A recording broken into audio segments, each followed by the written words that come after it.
saya murtad dari Islam karena saya percaya kepada Al-Quran. Nah, perbedaan saya tidak percaya saya tafsir atau apa hadis itu saya tidak percaya. Cuman Al-Quran saja. Apa yang dikatakan oleh Al-Quran, disuruh saya membaca Taurat dan Injil, saya ikuti. Karena sudah ada perintah di dalam Al-Quran itu sendiri. Nah, kenapa saya tidak percaya kepada tafsir? Karena itu manusia yang buat.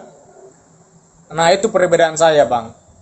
Jadi ya saya minta terima kasih kepada Tuhan Yesus bahwa dia sudah diambilnya aku sebagai anaknya, udah diselamatinnya. Nah, tapi bukan istilahnya Islam itu enggak. Dalam video ini, kamu akan melihat bagaimana pencarian kebenaran membawanya pada pengalaman rohani yang mengubah hidup. Dari keraguan, pergumulan, hingga akhirnya menemukan damai sejahtera yang sejati. Apakah benar seseorang bisa menemukan Yesus dari Al-Quran? Tonton sampai akhir dan temukan jawabannya. Silakan Bang, Kristen atau bukan Bang? Saya awali bismillah, Bang. Saya akhiri dengan haleluya, Bang. Oh, awali dengan bismillah, tapi bismillah kan dengan menyebut nama Allah. Kan dalam bahasa Ibrani Beshum Elah Yisrael. Beshum Elah Yisrael dengan menyebut nama Allah. Kekristenan di timur itu selalu menggunakan itu. Kenapa kamu mengakhiri dengan haleluya? Karena saya dalam keimanan saya dulu itu saya percaya Al-Quran, makanya saya jadi keluar dari kepercayaan saya lama karena saya percaya kepada Al-Quran itu sendiri. Alasannya kenapa Anda tidak, apakah di dalam keimanan Anda yang lama Anda tidak menemukan damai sejahtera atau menemukan keselamatan gitu dalam ketika Anda membuka kitab kamu, kepastian keselamatan? Mungkin kalau saya jawab simpel ya, Bang, karena saya tidak mau istilahnya membahas istilahnya kepercayaan saya lama. Tapi mungkin saya jawab simpel ya. Kalau kepercayaan yang lama itu adalah kenikmatan. Tapi kalau kepercayaan saya sekarang keselamatan. Jadi saya milih keselamatan itu. Jawaban yang cukup indah, bagus. Haleluya, puji Tuhan. Selamat datang di kebenaran, Bang. Mau ngapain lagi kita? Memuji Tuhan aja, saya nggak bisa ngomong apa-apa lagi. Iya. Ketika jadi, satu orang bertobat, di mana malaikat di surga itu akan bertepuk tangan. Puji Tuhan. Jadi gini, Bang, mungkin saya sampaikan, tapi saya tidak menyinggung yang lama ya. Tapi silakan. Mungkin Bang RK bisa lihat di situ di surah Al-A'raf 187. Jawabannya itu nanti Al-Zukhruf ayat 61. Itu aja, nggak usah kita buka ya. Tapi Abang tengok aja di situ. Kenapa saya murtad? Gara-gara itulah, Bang. Oke, siap. Jadi di situ lagi surah At-Taubah ayat 31. Jelas di situ ada dua kalimat ya. Jelas di situ Tuhan itu sebetulnya Isa dan Al-Masih. Di surah At-Taubah itu adalah Tuhan itu di dalam Al-Quran itu hanya Allah dan Al-Masih. Jadi jelas di situ. Jadi kita nggak bisa apa ya. Mungkin kalau kita membahas itu kan nggak level kita karena udah keluar kita di situ. Takut betul. Kita nanti di apa penista. Jadi betul. Saya murtad dari Islam karena saya percaya kepada Al-Quran. Nah, perbedaan saya tidak percaya saya tafsir atau apa hadis itu saya tidak percaya. Cuman Al-Quran saja. Apa yang dikatakan oleh Al-Quran, disuruh saya membaca Taurat dan Injil, saya ikuti. Karena sudah ada perintah di dalam Al-Quran itu sendiri. Nah, kenapa saya tidak percaya kepada tafsir? Karena itu manusia yang buat. Nah, itu perbedaan saya, Bang. Jadi ya saya minta terima kasih kepada Tuhan Yesus bahwa dia sudah diambilnya aku sebagai anaknya, udah diselamatinnya. Nah, tapi bukan istilahnya Islam itu nggak bagus, tidak. Cuman saya istilahnya analoginya saya mengambil, saya merenungkan itu karena gini, Bang. Kalau ajaran dari Tuhan yang benar itu adalah membawa kedamaian. Nah, Kalau ajaran dari iblis itu adalah si penyesat, pasti membawa kerusuhan. Itu aja saya merenungkan itu. Mungkin Bang RK paham ya, saya Saya maksudnya. paham. Saya paham. Ya.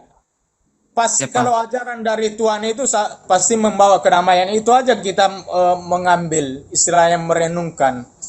Mengambil di situ. Kalau orang yang punya akal ya, di situ aja sih. Saya jawab simpel aja Bang RK. Bukan kamu yang memilih aku, tetapi akulah yang memilih kamu.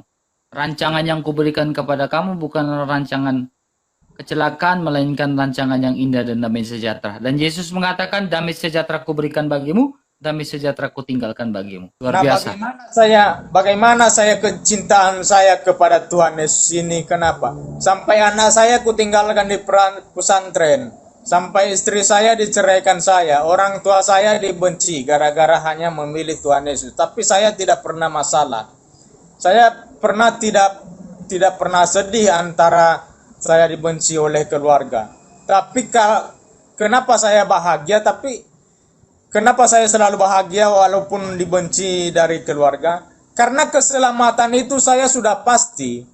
Artinya, saya nanti ketika mati, atau kemanapun saya mati, tapi di hari akhir nanti, pasti saya dibangkitkan dan diganti tubuh saya dari tubuh Tuhan Yesus Kristus. Itu aja dari saya sangat percaya itu Bang Irka. Itu makanya saya bahagia walaupun hidup saya seperti ini.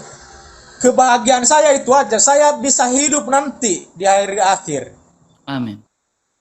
Itu yang saya butuhkan. Ya, betul. Dan Yesus mengatakan dalam Yohanes 10 ayat 28, dan aku memberikan hidup yang kekal kepada kamu. Ya, dan setiap orang tidak akan bisa merebut itu dari tanganku. Ya, kita adalah milik Tuhan, bukan miliknya iblis. Kapanpun kita mati, kita pasti masuk surga. Sebab hidup adalah Kristus dan mati adalah keuntungan bagi. Luar biasa. Kesaksian yang cukup biasa, luar biasa Muhammad. Memang kita tidak pas kita membahas iman orang lebih dalam. Ketika Abang Iksan sudah mengikut Kristus, yang lama sudah berlalu, sesungguhnya yang baru telah datang. Ya Bang, tapi aku selalu berterima kasih kepada Tuhan Yesus. Kenapa bisa dia menjamah awak, padahal saya, kalau dibilang saya orang baik tidak, tapi malah saya orang jahat. Tapi kenapa dipilih dia? Makanya saya kemarin waktu dibaptis Bang RK, sekitar nggak sampai setahun lah. Saya menangis itu karena kenapa saya seperti ini ya? Padahal saya di dalam keluarga udah seperti ini. Saya sering berkelahi. Saya sering berkelahi kepada orang tua saya, mama saya sendiri, Bayrka, tentang isi Alkitab dengan Al-Quran. Selalu disalahin oleh mama saya. Oh, kamu harus bertanya kepada Ustadz. Mungkin kamu salah memahami. Jadi mungkin kalau saya bersaksi di tempat Bayrka ini panjang. Kenapa saya keluar dari situ? Pokoknya intinya saya ambil di situ Pak RK, di surah Ad-Diyat 3, waktu dikatakan di situ dialah yang awal dan akhir. Dari bahasa Arabnya ini ya, huwal awalu wal akhiru wal batin Wal zohiru. ya, huwal awalu wal, saya lupa itu saya. Wal awalu wal akhiru wal batinu wal zohiru. Ya. Jadi di situ saya waktu saya itu berdebat sama mama itu yang saya nggak habis mikir kalimat itu kok seperti itu. Gini Pak RK ya, dialah yang awal dan menunjukkan kan dia, bukan aku. Dia yang awal dan akhir, yang zohir, yang batin, yang mengetahui segala sesuatu. Nah, dijelaskan di ayat 4-nya itu Pak RK, dialah yang menciptakan langit dan bumi di dalam 6 masa itu. Jadi artinya ini yang menciptakan langit dan bumi ini yang awal dan akhir ini. Nah, namun kenapa saya mencari, tapi saya tidak pernah menemukan pada waktu itu ya. Siapa yang awal dan akhir. Nah, kenapa saya bisa menemukan siapa dia yang awal dan akhir ini? Karena di surah Al-Baqarah diperintahkan kepada Nabi junjungan saya, kalau kamu ragu-ragu, bertanyalah kepada kitab sebelum kamu. Yang mana kitab sebelum kamu? Taurat dan Injil. Nah, makanya saya baca pada waktu itu, saya menemukan pada waktu itu, Pak RK, ya, di kitab Wahyu 22 ayat 13 bahwa Tuhan Yesus sendiri yang mengatakan dengan tegas, dia mengatakan itu 3 kali dia dia jelaskan Mbak RK, akulah yang awal dan akhir, akulah yang pertama dan kemudian akulah yang awal dan akhir. Nah, ketika saya membaca itu ya akulah awal dan akhir, kenapa beraninya ini dia menyatakan akulah awal dan akhir? Artinya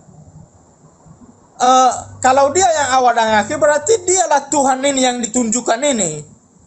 Nah, karena saya merinding pada waktu itu saya membacakan surat kitab Wahyu 22 ayat 13 ini, saya merinding pada waktu itu. Saya mencari tahu kayak mana ajaran Tuhan Yesus ini dalam keadaan saya kepercayaan saya lama ya waktu itu ya. Saya mencari ajaran apa sih Tuhan Yesus ini sehingga dia menyatakan seperti itu. Nah, ada sesuatu yang saya tidak pernah temukan di kepercayaan sama ajaran yang mulia Pak RK di surat Matius 5 ayat 44 dikatakan, kasihilah musuhmu dan berdoa kepada siapa yang menganiaya kamu. Nah, ini sangat mulia Pak RK. Kenapa saya mulia? Saya tidak pernah menemukan, bukan saya merendahkan dengan kepercayaan saya lama, enggak. Tapi saya memang tidak pernah menemukan ajaran seperti ini, yang mulia seperti ini. Bahwa kasihilah musuhmu, bagaimana kita mengasihi musuh kita. Sangat berat kalau menurut saya sebagai manusia. Nah, dari situ saya memutuskan bahwa Tuhan Yesus itulah Tuhan yang benar. Kenapa saya bilang Tuhan yang benar? Karena ajarannya ini sangat mulia. Yang menganiaya kamu, berdoalah. Waduh, ini sebagai saya manusia ya, Pak RK, saya jujur aja. Kalau ada orang menganiaya saya, Pak RK, pasti saya membalas, Pak RK. Pasti saya membalas. Kenapa? Kemanusiaan saya ini. Nah, ajaran Tuhan ini sangat mulia, Pak RK. Itu yang saya itu aja intinya, Pak RK, yang saya bacakan. Jadi pada waktu itu saya putuskanlah saya mencari gereja dan saya keluar dari keluarga saya. Saya bilang sama mama saya, "Ma, saya kepingin mandiri. Saya merantau, saya kepingin mandiri, bekerja sama orang." Tapi karena saya menutupi itu kepada keluarga saya ya, karena mama saya takutnya dia berpikir kepada saya niat pada waktu itu niatnya mencari gereja, bukan untuk mencari kerja sebetulnya, tapi untuk menutupi itu supaya mama saya jangan berkelahi dengan saya gitu. Jadi pada waktu itu ya puji Tuhan diterima oleh Pak Pendeta dan saya dibaptis lah. Sama sekarang inilah saya bahagia sudah menjadi anak Tuhan Yesus, sudah selamat. Itu aja Pak RK kesaksian saya. Luar biasa. Tapi setelah setelah abang mendapatkan lahir baru ini, itu kan istilahnya kita lahir baru ya. Iya. Saya melihat salah satu ciri khas orang lahir baru itu adalah dia selalu berterima kasih dan mengucap syukur. Itu salah satu ciri khas orang yang lahir baru. Selain daripada itu, abang merasakan sesuatu yang berbeda enggak ketika menerima Yesus untuk pertama kali itu? Rasanya bagaimana? Takutkah atau rasa bagaimana ke orang tua saya nanti bagaimana? Abang rasanya bagaimana tuh? Bagaimana saya menceritakan? Mungkin saya paham, tapi saya menjelaskannya itu mungkin saya tidak bisa gini Pak RK ya. Tapi saya merasakan perbedaan itu sesudah saya dibaptis. Walaupun memang sebelum itu sering saya baca-baca Alkitab itu karena saya suka, tapi saya tidak mengerti. Nah, perbedaan saya ini ketika saya sudah dibaptis ya, sekitar seminggu saya membaca Alkitab dan gini Pak RK. Coba banyak kali cobaan sama aku ini ya, selalu ada tapi bukan bersuara dia Pak RK ya. Bukan bersuara. Karena pekerjaanku ini tempat lumayan istilahnya bagian mobil Pak RK. Kadang orang-orang di situ meninggalkan dompetnya atau HP-nya yang bagus-bagus lah. Tapi sesusah saya ini, kadang saya gini Pak RK ya, di dalam tubuh saya ini bilangnya ambil, tapi dalam ada seakan-akan ada ngomong sama saya jangan diambil, itu salah.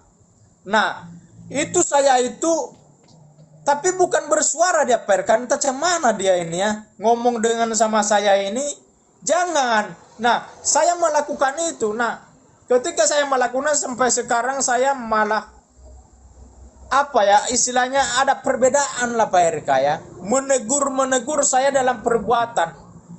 Ada suatu kemarin ya, sebelum itu saya ditunjuk aja muka saya ini Pak RK. Saya emosi. Nah, sesudah saya dibaptis ini sebagai anak Tuhan Yesus, ada kemarin itu orang dibilangnya langsung marah-marah dia. Sana kau sana. Nah, saya merasa ini karena saya sering membaca firman Tuhan di dalam Alkitab. Saya bilang gini, ya udahlah sama dia lah itu, biar aja lah dia menang. Padahal kalau kemanusiaan saya tidak terima Pak RK. Saya tidak menerima itu. Emang kenapa saya tidak? Emangnya saya bilang dalam hati saya, emangnya siapa lu? Kok bisa ngomong seperti itu? Dia bilang sana-sana. Padahal kita tengok dia sama dengan seperti kita kan. Nah, karena saya anak Tuhan Yesus, sering firman-Nya Tuhan bahwa itu perbuatan yang tidak benar. Nggak usah ngelawan, biar aja dia menang, tapi demi keselamatan. Nah, itu saya makanya jadi sabar. Saya bisa menerima itu. Dia bilang mengucapkan itu sama saya. Itu perbedaannya. Sabar, saya penasarannya gini Bang. Saya penasarannya begini, yang membuat abang ini, apakah ada penasaran ketika mau mengikut Yesus sehingga atau rasanya pertama kali ketika itu hanya tertarik karena membaca harus taat kepada kitab-kitab sebelumnya yaitu Taurat, Zabur dan Injil? Abang langsung tergerak hati untuk membaca Injil atau bagaimana? Nah, karena saya kan bahwa Al-Quran itu dalam keimanan saya lama ya. Karena Al-Quran itu bagi saya sebagai petunjuk. Saya percaya sampai sekarang Al-Quran itu sebagai petunjuk. Nah, karena saya percaya bahwa Al-Quran sebagai petunjuk, makanya apapun yang diperintahkan di dalam Al-Quran itu, tapi tidak semua ya. Mungkin saya mengatakan kalau saya menyatakan dengan benar, mungkin saya tidak bisa ngomong ya. Karena kita di sini kan gimana ya, media sosial ini atau kita ini kadang dibilang kita menista. Nah, mungkin kalau saya jujur Pak RK ya, saya percaya bahwa Al-Quran itu jangan ngomong. Ya itu makanya saya udah paham, jangan ngomong. Saya udah paham, jangan ngomong. Tapi gini aja, separuh saya percaya, separuh saya tidak. Itu mungkin ada perintah yang apa itu mungkin apa yang masih membuat Anda bingung, bahasa halusnya begitu. Jadi gini, saya bingung mungkin dasarnya Pak RK ya. Ini kita kan kalau apapun yang kita baca di dalam Al-Quran itu di agama saya itu harus diawali dengan baca bismillah. Mungkin begini Pak RK. Bismillahirrahmanirrahim. Alhamdulillahi rabbil alamin. Ar-Rahmanir-Rahim. Malik yaumiddin. Iyyaka na'budu wa iyyaka nasta'in. Ihdinas siratal mustaqim. Siratal ladzina an'amta 'alaihim ghairil maghdubi 'alaihim waladdallin. Jadi siratal mustaqim itu saya dulu waktu sholat itu saya selalu tapi berpikir saya ini kata-kata mulia yang disampaikan kepada Allah ya. Nah, karena puji Tuhan ada terjemahan Pak RK saya membaca. Jadi waktu saya membaca ihdinas siratal mustaqim, ternyata tunjukkan kami jalan yang lurus.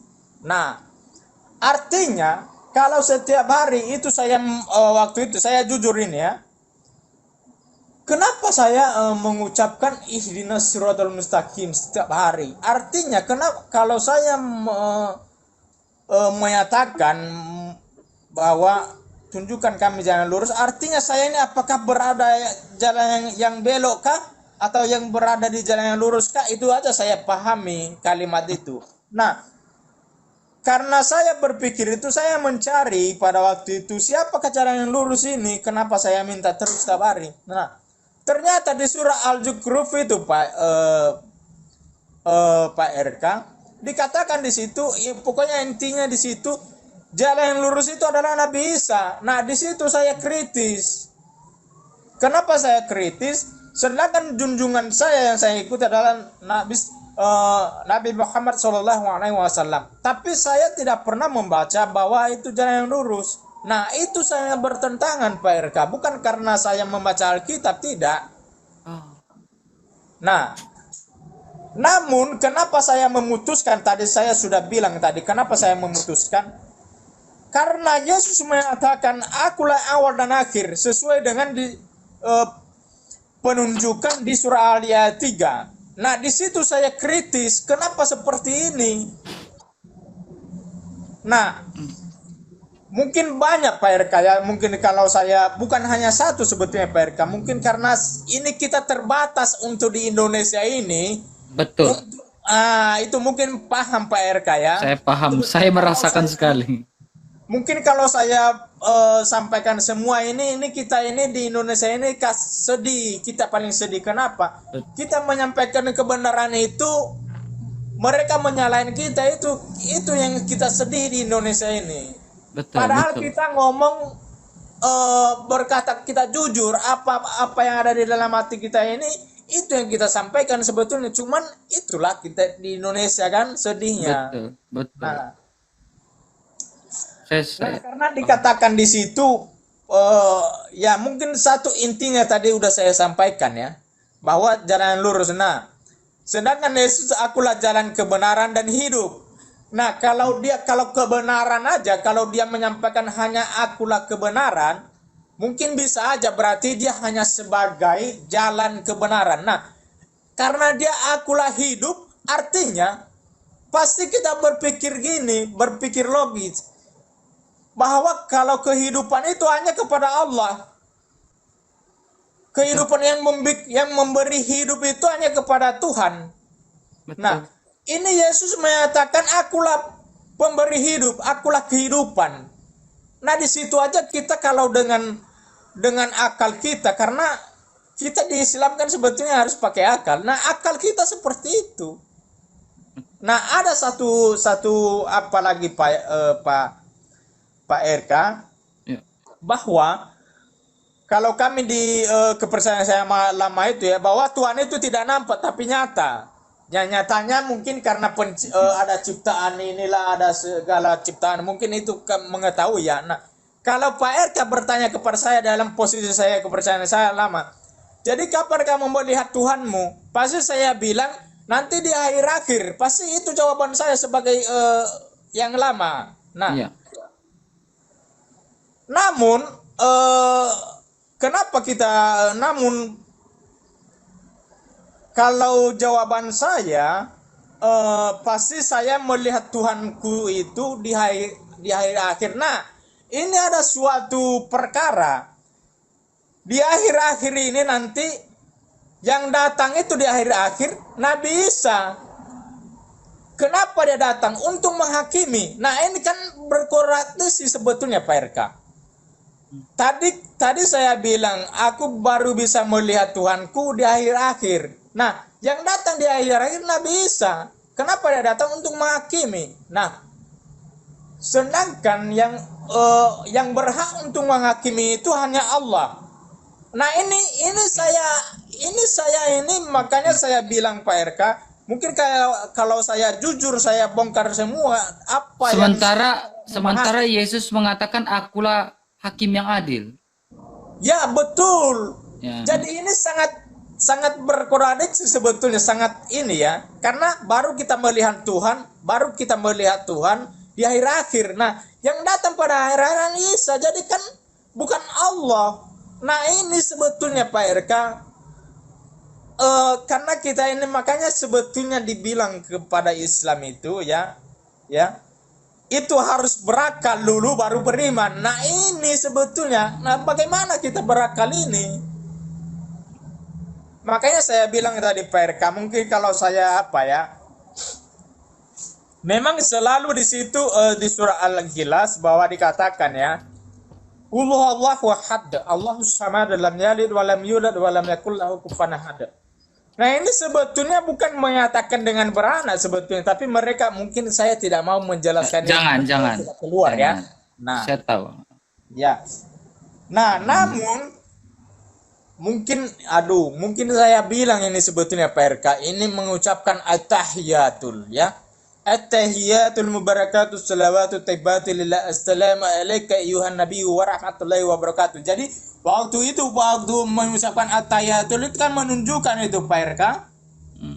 La ilaha pas mengutakan la ilaha illallah, pas illallah itu menunjukkan kiblat.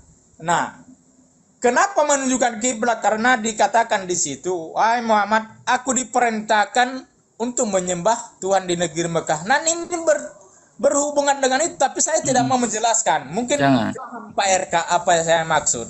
Saya tahu. Nah, karena itu saya memilih Tuhan Yesus bahwa dialah Tuhan yang benar. Itu intinya. Oke, Intinya mantap. Saya suka kamu berhikmat. Ada hal yang harus kamu bicara, ada hal yang tidak bicara. Ya. Itu bagus.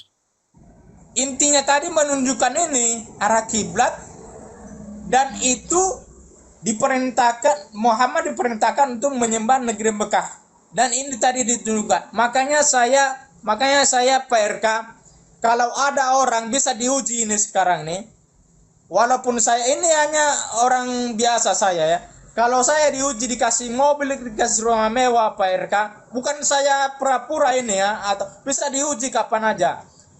Balik ke agama saya lama tidak mau Pak RK. Kenapa saya percaya kepada Tuhan Yesus. Itu hakikat kebebasan beragama. Kembali pada situ. Sehingga orang tidak memandang kita melalui sesuatu yang negatif. Tetapi ini kembali pada hakikat kebebasan beragama, dan itu sudah diatur dalam ketentuan undang-undang.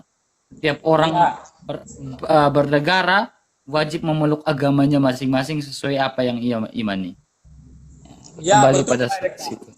Jadi ini sebetulnya saya menjelaskan ini karena saya istilahnya rem lah, kalau istilahnya Honda dia Pak, saya rem. Sebetulnya kalau kita bukan di Indonesia ini, mungkin kita berbicara dengan apa yang kita alami atau apa yang kita tahu. Istilahnya yang kita tahu itu pasti kita sampaikan. Nah, ini kenapa kita tidak semua, karena kita mungkin paham ya kita di Indonesia bagaimana. Betul.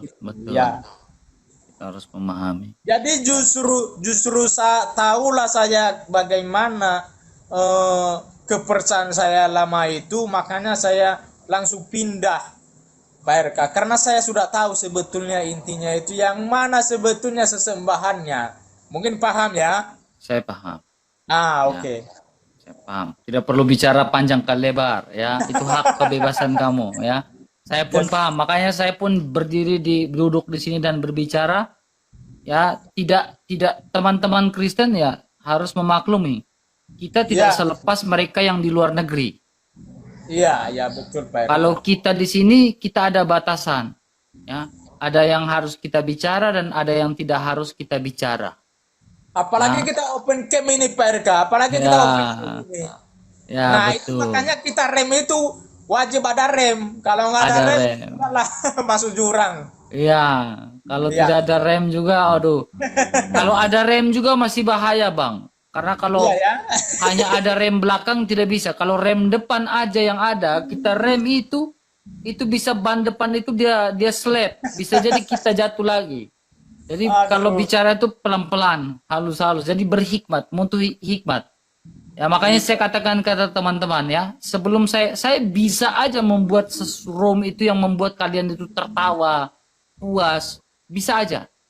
Tapi kalian harus mikir saya, bahaya juga saya, kehidupan saya. Karena saya cinta Indonesia, saya ingin ada di Indonesia. Ada batasan mana yang harus saya bicara, ada batasan yang mana saya harus tidak bicara.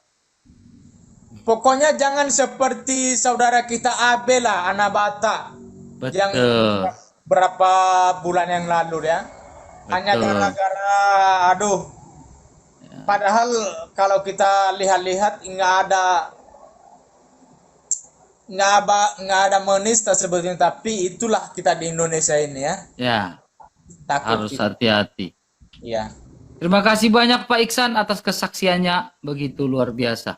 Yalah, Ya. terima kasih. lah. Salam kenal Pak Iksan, saya udah fallback. Tuhan Yesus memberkati banget ya. Ya. Terima kasih. Terima kasih sudah menonton sampai akhir. Jika firman Tuhan ini memberkati saudara, subscribe channel ini dan bagikan video ini kepada keluarga dan teman-teman, supaya semakin banyak orang mendengar kebenaran firman Tuhan. Tuhan Yesus memberkati.